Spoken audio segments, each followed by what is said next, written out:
जय हिंद साथियों। स्वागत है आप सभी का रेलवे जॉब एकेडमी क्लासेस में। जैसा कि आप लोगों को पता है कि हम लोगों ने साइंस की क्लास स्टार्ट कर दी है। तो साइंस में आज दूसरा सेगमेंट है रसायन विज्ञान केमिस्ट्री का। तो देखिए, फिजिक्स केमिस्ट्री और बायोलॉजी से भी कुछ क्वेश्चंस बन जाते हैं, तो आप लोग इसको इग्नोर मत करिए। और RRB NTPC, RRB technician, RRB ALP और आरआरबी आरपीएफ के लिए ये वीडियोस को देखना आप लोग बिल्कुल भी ना चूकें और पूरी वीडियोस को देखा करें, जिससे आपको ज्यादा से ज्यादा बेनिफिट हो। इसमें आपको क्वेश्चंस के साथ साथ उसके एक्सप्लेनेशन को बताया जाएगा, उसके कॉन्सेप्ट को बताया जाएगा। इसीलिए आप लोग ये ध्यान पूर्वक पूरा वीडियो देखें। इसके लिए हम लोगों ने रेफरेंस के तौर पर द प्लेटफॉर्म पब्लिकेशन का, रुक्मिणी पब्लिकेशन का द प्लेटफॉर्म सीरीज लेकर आए हैं, जिसमें दूसरा सेगमेंट है रसायन विज्ञान का। इसमें हम आप लोगों को 1100 प्लस वीडियोस, 1100 प्लस क्वेश्चंस के माध्यम से आप लोगों को पढ़ाएंगे।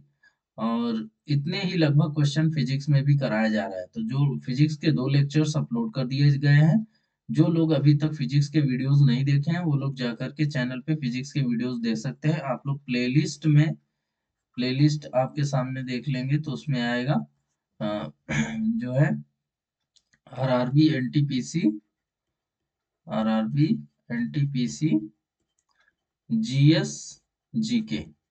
ठीक है, ये प्लेलिस्ट में चले जाइएगा, आपको वहां पर वीडियो मिल जाएगा। तो आइए चलिए शुरू करते हैं, हम लोग अपने पहले क्वेश्चन की ओर बढ़ते हैं। और आप लोग वीडियो को बहुत अच्छे से देखिएगा। प्रैक्टिस बहुत जरूरी चीज है, प्रैक्टिस के बिना कुछ नहीं हो सकता। प्रैक्टिस देखिए, कॉन्सेप्ट देखिए और चीजों को रिवाइज करते रहिए, मॉक टेस्ट लगाते रहिए। और ये बहुत जरूरी चीज है। वैसे मैं बहुत ज्यादा नहीं कहूंगा, आप लोगों को ये तो बहुत अच्छे से समझ में आ रहा होगा कि आरआरबी एनटीपीसी का एग्जाम इतना इजी तो नहीं है, क्योंकि इसमें फॉर्म ऑलमोस्ट 75 लाख प्लस पड़ चुके हैं। ठीक है, ऑलमोस्ट 75 लाख प्लस। आप लोग समझ सकते हैं कि कितना बड़ा एक रेशियो हो गया है, बहुत ज्यादा कंपटीशन है। अब इस कंपटीशन को देखते हुए आपकी तैयारी भी मजबूत होनी चाहिए। चलिए हम लोग वीडियो को स्टार्ट करते हैं और अपने पहले क्वेश्चन की ओर आगे बढ़ते हैं। देखिए दोस्तों, ये रहा हमारा पहला क्वेश्चन। अमोनिया के सृजन में के काम में आने वाली गैस कौन सी है? के सृजन मतलब होता है बनाना, ठीक है, निर्माण करना। तो अब देखिए, ऑप्शन ए नाइट्रोजन और ऑक्सीजन, ऑप्शन बी ऑक्सीजन और nitric oxide, option C nitrogen और मीथेन, ऑप्शन डी नाइट्रोजन और हाइड्रोजन। तो इसका आंसर ए नहीं होगा, बी नहीं होगा, सी नहीं होगा, ऑप्शन डी इसका सही आंसर होगा। देखिए, अमोनिया का फार्मूला होता है NH3। तो इसमें आप देख सकते हैं क्या है, नाइट्रोजन है और हाइड्रोजन है। तो किसका प्रयोग किया जाएगा, नाइट्रोजन और हाइड्रोजन का। सिंपल है, क्वेश्चन सिंपल है। नाइट्रोजन और हाइड्रोजन के मिश्रण से अमोनिया गैस बनाया जाता है। अमोनिया का निर्माण जो होता है उसके लिए हैबर विधि का प्रयोग करते हैं। इस विधि का नाम आप लोग याद रखेंगे, हैबर विधि। अमोनिया का उपयोग किस लिए किया जाता है, रेफ्रिजरेटर में किया जाता है और यूरिया के निर्माण में किया जाता है। आप लोग कमेंट बॉक्स में बताइए यूरिया का फॉर्मूला क्या होता है। यूरिया का फार्मूला आप लोग कमेंट बॉक्स में बताइए। ठीक है, चलिए आगे देखते हैं। ऑक्सीजन की खोज किसने की है? तो जे प्रिस्टले ने की है। यह रंगहीन, गंधहीन एवं वायु के कुछ भारी गैस होते हैं। यह स्वयं नहीं जलती है लेकिन जलने में सहायक होती है। इसे प्राण वायु या लाइफ एयर भी कहा जाता है। अब देखिए, ऑक्सीजन का एक और अप्रूप है ओजोन गैस, O3 इसको कहते हैं, O3। ठीक है, ऑक्सीजन का अप्रूप है जो सूर्य से आने वाली पराबैंगनी किरणों को पृथ्वी की सतह से आने से रोकती है। समुद्र तल से 25.3 किलोमीटर की ऊंचाई पर ऑक्सीजन की सांद्रता अधिकतम होती है।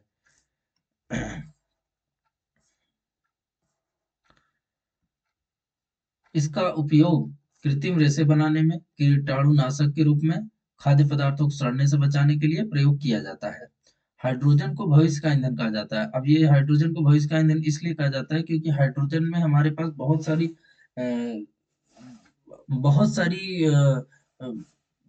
कह सकते हैं कि संभावनाएं हैं, संभावनाएं बहुत सारी हैं जो आपको ये कह सकते हैं भविष्य में हाइड्रोजन एक अच्छा ईंधन के रूप में कार्य कर सकता है। अभी तो ईंधन के तौर पे हम लोग क्या यूज कर रहे हैं, पेट्रोल, पेट्रोल का यूज कर रहे हैं, डीजल का यूज कर रहे हैं, कोयला का यूज कर रहे हैं, नेचुरल गैस का यूज कर रहे हैं, प्राकृतिक गैस, प्राकृतिक गैस का यूज कर रहे हैं, ठीक है। इन सब चीजों का हम लोग आजकल यूज कर रहे हैं। इसमें न्यूट्रॉन नहीं होता है, हाइड्रोजन में न्यूट्रॉन क्यों नहीं होता है? आप यहाँ देखिए 1H1, मतलब अगर देखा जाए तो एक ही होता है 1H1, इसका परमाणु क्रमांक एक है और परमाणु भार भी एक है। तो एक कैसे है, मतलब इसके जो आपका ये हो गया नाभिक, नाभिक में इसके केवल एक प्रोटॉन होता है, ठीक है, और बाहर एक इलेक्ट्रॉन होता है। इसीलिए 1H1 परमाणु क्रमांक इसका एक हो गया, परमाणु भार भी एक हो गया, ठीक है। इसकी खोज किसने की थी? हेनरी कैवेंडिश ने की थी, के द्वारा किए गए। हाइड्रोजन के 3 समस्थानिक है, प्रोटियम, ड्यूटीरियम और ट्राइटियम। इसका उपयोग रॉकेट ईंधन, गैसोलीन के निर्माण में, हैबर विधि द्वारा अमोनिया के निर्माण में होता है। नाइट्रोजन की खोज किसने की थी? तो रदरफोर्ड ने की थी, 1722 में की थी। चलिए क्वेश्चन नंबर 2 की तरफ चलते हैं। देखिए क्वेश्चन नंबर 2, पृथ्वी की पपड़ी में विशुद्ध रूप में पाई जाने वाली धातु है, कौन सी धातु है? सोडियम है कि मैग्नीशियम है कि कॉपर है कि प्लेटिनम है? तो इसका ऑप्शन डी होगा, प्लेटिनम है। पृथ्वी की पपड़ी में विशुद्ध रूप में पाई जाने वाली धातु प्लेटिनम है। सोडियम का निष्कर्षण डाउन्स विधि से किया जाता है, ठीक है, डाउन्स विधि से। धोने का सोडा, वॉशिंग सोडा, जिसको सोडियम कार्बोनेट भी कहते हैं, Na2CO3 10H2O। कभी कभी पूछ लेता है कि जल के कितने अणु है, तो 10 अणु है, ठीक है। इसको आप लोग याद करिएगा, दामन सोडा में जल के कितने अणु है? 10 अणु है। इसका रासायनिक नाम क्या है? सोडियम कार्बोनेट है। यह कपड़ा साफ करने में, कठोर जल को मृदु जल बनाने में प्रयोग किया जाता है। आगे देखिए, खाने का सोडा, जिसको सोडियम बाइकार्बोनेट कहा जाता है, इसका रासायनिक नाम क्या है? Sodium bicarbonate. बेकिंग पाउडर बनाने में उपयोग किया जाता है। सोडियम सल्फेट, Na2SO4 10H2O को ग्लोबल सॉल्ट कहा जाता है। इसका उपयोग दवा एवं कांच बनाने में किया जाता है। सोडियम थायोसल्फेट, Na2H2O3 5H2O को हाइपो कहा जाता है। कभी कभी हाइपो का फार्मूला पूछ लेता है, तो हाइपो का फार्मूला क्या है? Na2H2O3 5H2O। इसका उपयोग फोटोग्राफी में भी किया जाता है।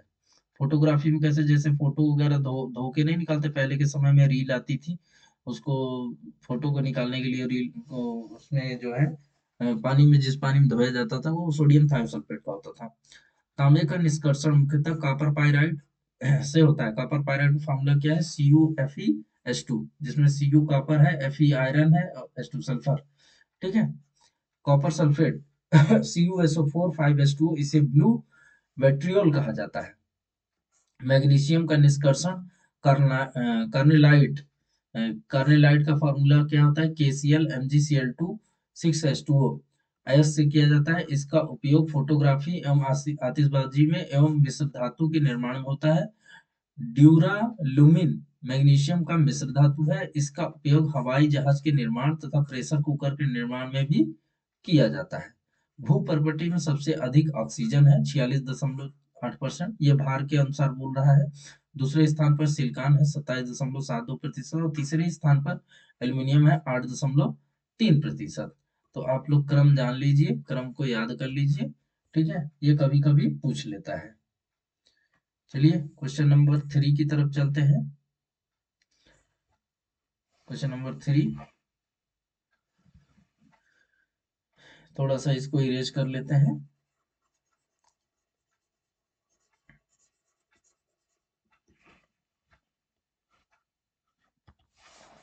क्वेश्चन नंबर 3 है आपका, जल का शुद्धतम रूप क्या है? समुद्र का जल, वर्षा का जल, नलके का जल या अशुद्ध जल?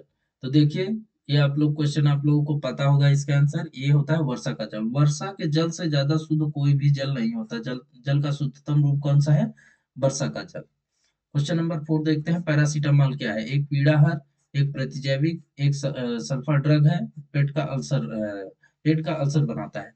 तो देखिए इसका ऑप्शन ए सही होगा। एक पीड़ाहार है, मतलब पैरासीटामोल हम लोग देखते हैं कि बुखार वगैरह में यूज कर लेते हैं, दर्द के लिए यूज कर लेते हैं, तो ये एक तरह से पैरासीटामोल क्या हो गया हमारा, पीड़ाहार है, मतलब कि ये पेन किलर की तरह काम करता है। ठीक है,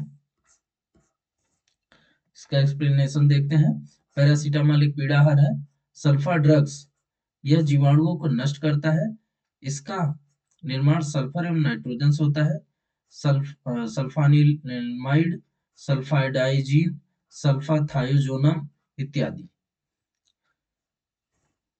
क्वेश्चन नंबर 5 की ओर चलते हैं। क्वेश्चन नंबर 5 हमारा क्या है, क्लोरोमाइसिटीन क्या है? ये एक प्रतिरोधी है, पीड़ा है, प्रतिअवसादक है या प्रतिजीवाणिक है? तो देखिए क्लोरोमाइसिटीन आपका होता है प्रतिजीवाणिक, मतलब ये एक एंटीबैक्टीरियल है, एंटीबैक्टीरियल के लिए इसका उपयोग किया जाता है। इसका एक्सप्लेनेशन देख लेते हैं हम लोग। क्लोरोमाइसिटीन प्रतिजीवाणिक है। इसका निर्माण सूक्ष्म जीवाणुओं, कवक इत्यादि से होता है। ये औषधियां अन्य जीवाणु को मारती है और उनकी वृद्धि को रोकती है। Tetracycline, gentamicin, streptomycin, chloromycetin etcetera.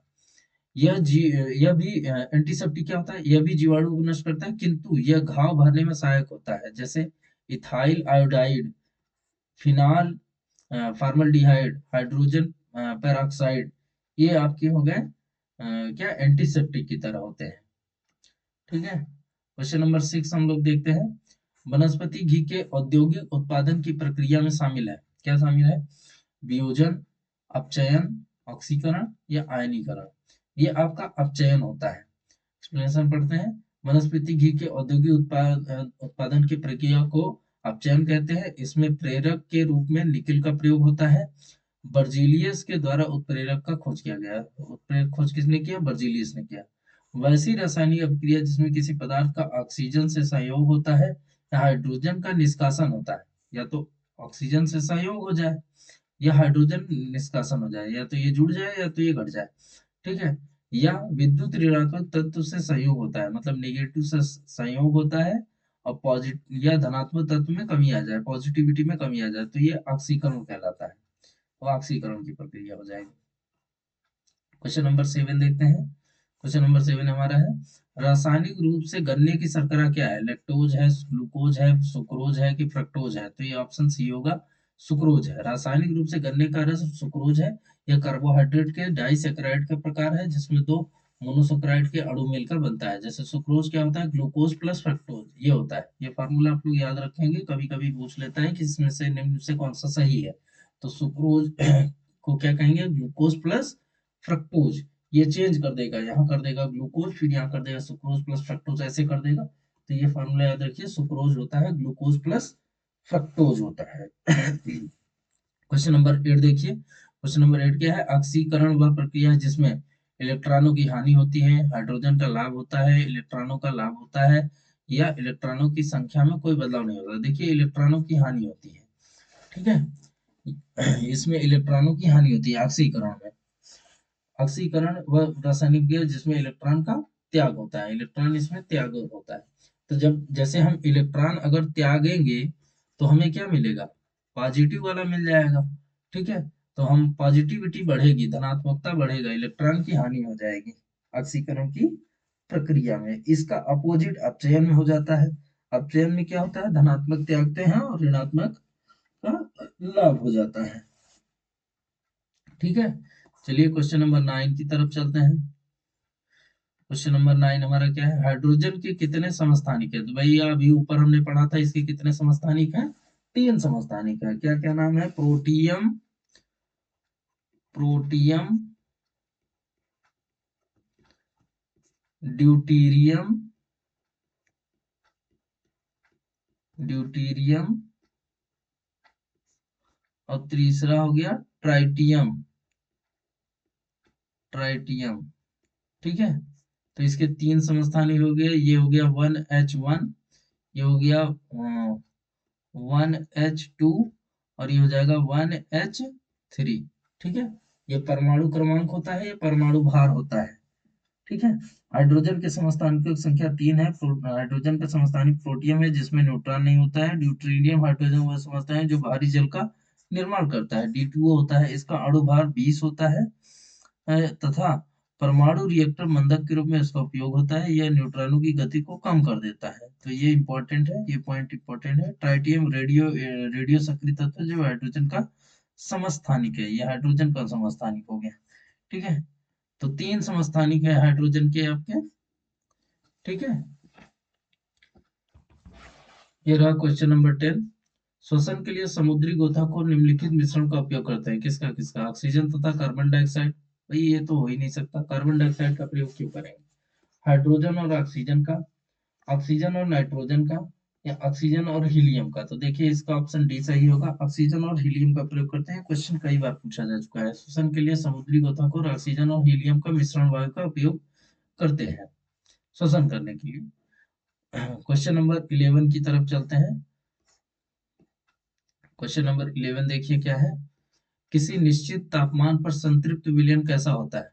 ठीक है, सैचुरेटेड सॉल्यूशन रंगहीन होता है, अत्यधिक रंगहीन होता है, और अधिक ठोस विलय घोलने में असमर्थ है, अनिलंबित ठोस कण वाला। तो इसका ऑप्शन सी सही होगा, अधिक ठोस विलय घोलने में असमर्थ होता है। किसी निश्चित ताप पर संतृप्त विलयन, और संतृप्त विलयन का मतलब क्या होता है? किसी चीज में हम इतनी मात्रा मिला दें, इतनी मात्रा मिला दें कि अब वो घुलने लायक रह ही न जाए। ठीक है, उस पर घोल अब कुछ नहीं घोल सकते। ठीक है, जैसे मान लो कि पानी ले लिया थोड़ा सा। ठीक है, एक बीकर, मान लो हमने 1 गिलास पानी भर लिया। अब इसमें हम चीनी डालना है। ठीक है, चीनी हम तब तक डालें, तब तक डालें जब तक इसमें ऐसी सिचुएशन आ जाए कि चीनी अब इसमें मिलना बंद हो जाए, तो हम ये क्या कहेंगे? ये सैचुरेटेड हो जाएगा। ठीक है, संतृप्त विलयन कहेंगे। तो अधिक ठोस विलय घोल में असमर्थ हो जाए, मतलब घोल ही ना पाए, सैचुरेटेड सॉल्यूशन कहेंगे। निश्चित तापमान पर बना ऐसा विलयन जिसमें विलय पदार्थ की और अधिक मात्रा पर उस ताप पर घुलाई जा सकती है। ठीक है, असंतृप्त विलयन कहलाता है। मतलब निश्चित तापमान में, मतलब कि हम उसमें घोलते जाएं और भी घोल सकते हैं, तो अनसैचुरेटेड रहेगा। जब सिचुएशन ऐसी आएगी कि घुलेगा ही नहीं, भाई उसकी उस अपनी औकात से ज्यादा नहीं ले रहा है वो। ठीक है, अब वो उसकी एक औकात होगी, एक एक मतलब एक दायरा फिक्स है, एक सीमा फिक्स है, एक लिमिट है कि हम वहां तक ही विलेन में कुछ मिला सकते हैं, उसके ऊपर नहीं। तो ऐसी सिचुएशन को हम लोग कह देंगे सैचुरेटेड हो गया। अगर मिलाता जा रहा है तो अनसैचुरेटेड है।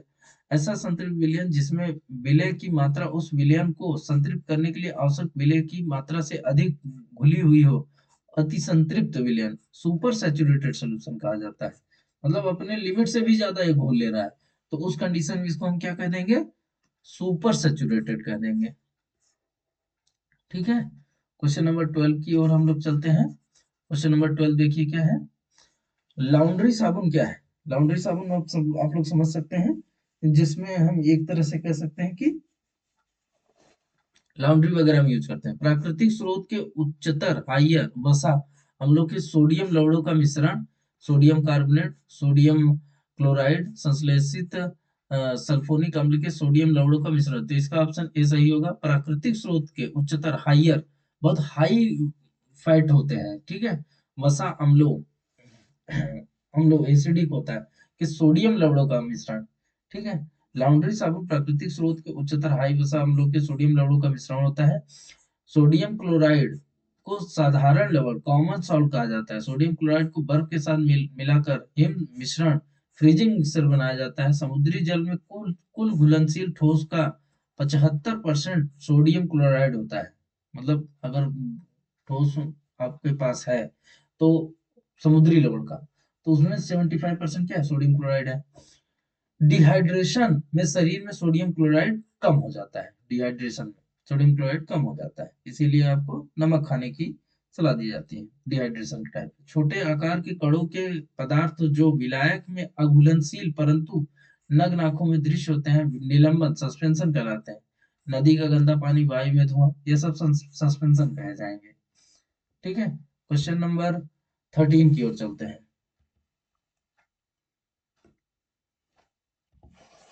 देखिए क्वेश्चन नंबर 13 क्या है। संश्लेषित अपमार्जक डिटर्जेंट क्या है? डिटर्जेंट क्या होते हैं?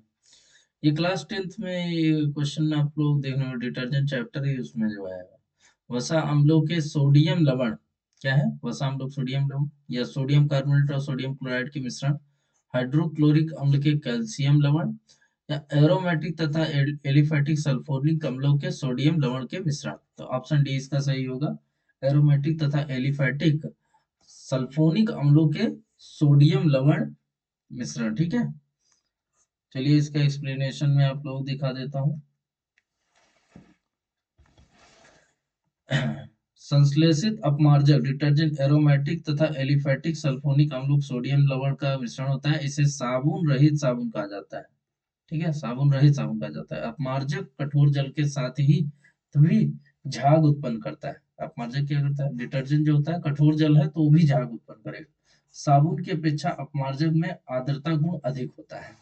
ठीक है, ये सब पॉइंट है, ये सब याद करने वाली चीज है, याद रखने वाली चीज है। क्वेश्चन नंबर 14 क्या है, अपमार्जक द्वारा कठोर जल के साथ झाग उत्पन्न करने का क्या कारण है। अब देखिए यहाँ 13 क्वेश्चन में जो सोल्यूशन दिया है, यहाँ पे देखिए अपमार्जक कठोर जल के साथ झाग उत्पन्न करता है, उसी से रिलेटेड यह क्वेश्चन पूछ रहा है। अब ये पूछ रहा है क्यों करता है। वे कठोर जल में घुलनशील होते हैं, वे रंगीन पदार्थ होते हैं। सल्फोनिक अम्ल के कैल्शियम तथा मैग्नीशियम लवण जल में घुलनशील होते हैं, वे कठोर जल के साथ सोडियम कार्बोनेट बनाते हैं। देखिए घुलनशील तो होते हैं, लेकिन कठोर जल में क्या चीज घुले, सल्फोनिक अम्ल के कैल्शियम और मैग्नीशियम लवण, ठीक है, जल में घुलनशील होते हैं, इसीलिए ऐसा होता है कि ये झाग बनाता है।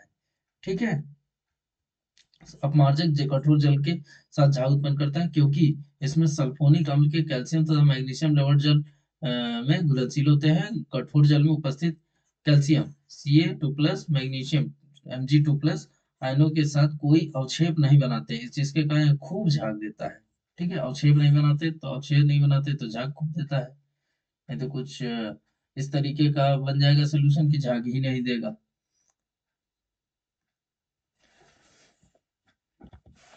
देखिए क्वेश्चन नंबर 15, चूने के जल में क्या होता है। ठीक है, lime water, sodium hydroxide, calcium hydroxide, sodium carbonate या कैल्शियम क्लोराइड। तो इसमें होता है कैल्शियम हाइड्रोक्साइड। ठीक है, चूने का जल CaOH का होल टॉइज। ठीक है, कैल्शियम जो होता है उस पर देखा जाए तो कैल्शियम में के +2 होता है। ठीक है, OH में -1 होता है। तो इसमें जब टॉइस कर देंगे तो ये क्या हो जाएगा, -1 -2 हो जाएगा। ठीक है, अब ये इसके साथ कॉम्बिनेशन कर लेगा, इसीलिए बन जाता है CaOH होल टॉइस। ठीक है, CaOH होल टॉइस बन जाता है। क्या क्लिक हो गया।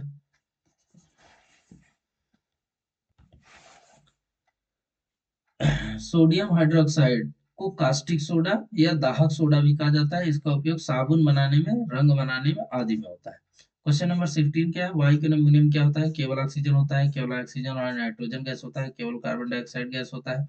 देखिए ऑक्सीजन भी होता है, नाइट्रोजन भी होता है, कार्बन डाइऑक्साइड भी होता है। तो ये ऑप्शन डी हो जाएगा, ऑक्सीजन, नाइट्रोजन, कार्बन डाइऑक्साइड, जल वाष्प और कुछ अक्रिय गैसें भी होती है। सभी प्रकार की गैसें लगभग हमारे एनवायरनमेंट में है, मतलब कि वायु में है, एयर में प्रेजेंट है। ठीक है,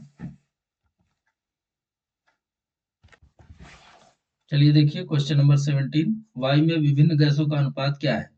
अज्ञात है, स्थिर है, अलग अलग स्थानों पर अलग अलग है, शहरों के औद्योगिकरण पर निर्भर करता है। तो इसका ऑप्शन सी सही होगा, अलग अलग स्थानों पर अलग अलग है। वायु में विभिन्न गैसों का अनुपात अलग अलग स्थानों पर अलग अलग होता है, लेकिन सामान्यतः 78% nitrogen, 20.93% oxygen, 0.03% carbon dioxide, argon 0.93% तथा अन्य इत्यादि गैसें भी इसमें होती हैं।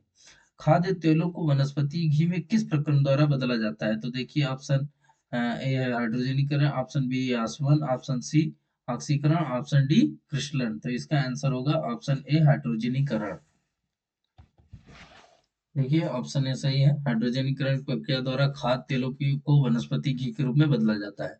आसवन, आसवन विधि द्वारा मुख्यतः द्रवों के मिश्रण को पृथक किया जाता है। जब दो द्रवों के क्वथनांकों में अंतर अधिक होता है तब इस विधि द्वारा उनको अलग अलग किया जाता है, जैसे जल का शुद्धिकरण किया जा रहा है। रवाकरण या क्रिस्टलाइजेशन, इस विधि में रवेदार ठोस पदार्थ के घोल को गर्म करके छान लिया जाता है। छानने के बाद घोल को धीरे धीरे ठंडा करने पर रवेदार ठोस पदार्थ रवा के रूप में अलग हो जाता है। जैसे कॉपर सल्फेट को उसके घोल से अलग करना। ठीक है। क्वेश्चन नंबर 19 के देखें, लोहे की वस्तु में जंग क्या बनने से लग जाती है? क्या बनता है? फेरस क्लोराइड बनता है, फेरस और फेरिक हाइड्रोक्साइड का मिश्रण बनता है, या फेरिक सल्फेट बनता है, या फेरिक क्लोराइड बनता है? तो ऑप्शन बी सही होगा, फेरस और फेरिक हाइड्रोक्साइड का मिश्रण। अब आप लोग बताइए फेरस और फेरिक में क्या डिफरेंस होता है, आप लोग कमेंट में बताइए। क्वेश्चन नंबर 19 का एक्सप्लेनेशन देखते हैं। लोहे की वस्तु पर जंग फेरस और फेरिक हाइड्रोक्साइडों के मिश्रण के कारण होता है। यह एक रासायनिक परिवर्तन है। क्या है? एक रासायनिक परिवर्तन है। अच्छा, रासायनिक परिवर्तन और भौतिक परिवर्तन में क्वेश्चन पूछता है कि कौन से भौतिक परिवर्तन है, कौन सा रासायनिक परिवर्तन है, तो इस चीज को आप लोग बिल्कुल ध्यान दीजिएगा, क्योंकि कई बार ये क्वेश्चन पूछे जा चुके हैं। चलिए देखते हैं। रासायनिक परिवर्तन वैसा परिवर्तन है जिसमें किसी पदार्थ के रंग, रूप या गुण हमेशा के लिए बदल जाते हैं, अर्थात नए पदार्थ का निर्माण हो जाता है। वो हमेशा के लिए चेंज, जैसे दूध से दही बन गया, अब दही से दूध नहीं बना सकते, दूध से दही बन गया है।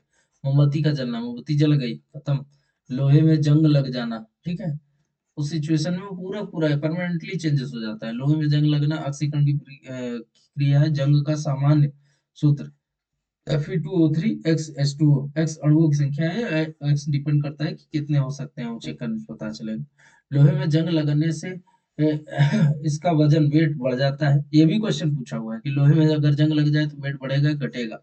तो वेट बढ़ जाता है। जंग से बचाने के लिए इस पर जस्ता का लेप किया जाता है, ठीक है, जिसे गल्वनीकरण या जस्तीकरण कहा जाता है। तो इसीलिए जस्ता का सामान आप लोग खरीदते हैं जो है मार्केट में, तो उसमें लोहे का तो रहता है, लेकिन उसके ऊपर जस्ता का लेप चढ़ा देते हैं एक तरह से गैल्वेनीकरण करके। ये देखिए क्वेश्चन नंबर 20 हो गया। ये आज का हमारा अंतिम क्वेश्चन हो जाएगा, लास्ट क्वेश्चन। रासायनिक तौर पर हीरा क्या है? ठीक है, हीरा क्या है? धातु कार्बोनेटों का मिश्रण है, शुद्ध कार्बन है, रेत का शुद्ध रूप है, या कैल्शियम और मैग्नीशियम फास्फेट का मिश्रण है? तो देखिए ये बी ऑप्शन सही होगा, ये कार्बन का शुद्धतम रूप है। रासायनिक रूप से हीरा कार्बन से है, जो कार्बन का अपरूप है। ठीक है,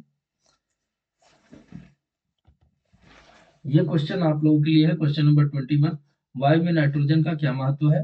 शरीर के लिए अत्यावश्यक है। ऑक्सीजन को तनु करती है, जो कि अन्यथा शुद्ध अवस्था में अत्यंत क्रियाशील है। ऑक्सीजन को रक्त में घुलनशील बनाती है। वायु के घनत्व को कम करती है। इसमें से ऑप्शन कौन सा सही होगा, आप लोग कमेंट बॉक्स में बताइए। इसके बाद आप लोगों को नेक्स्ट